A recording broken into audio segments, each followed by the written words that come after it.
Hi up guys, in this video we're gonna talk about Instagram mention not working. Yes, this could be a quite problem for you, but don't worry about it. I'm here to help you and to fix this problem. Firstly, what you need to do when you get up that problem, you need to get up from your Instagram and go to your Play Store. Then you need to type for Instagram and get it here. Here you need to make sure that you have the latest version of Instagram, and you need just to get up and uninstall the application and then reinstall it again.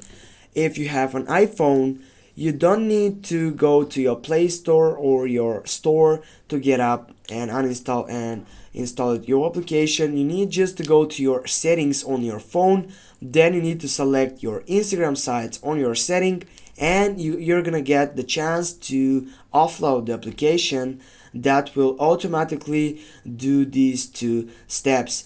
Thanks for watching guys. Don't forget to hit that like and share the video, and if you have any questions please comment down below in the section. See you soon guys.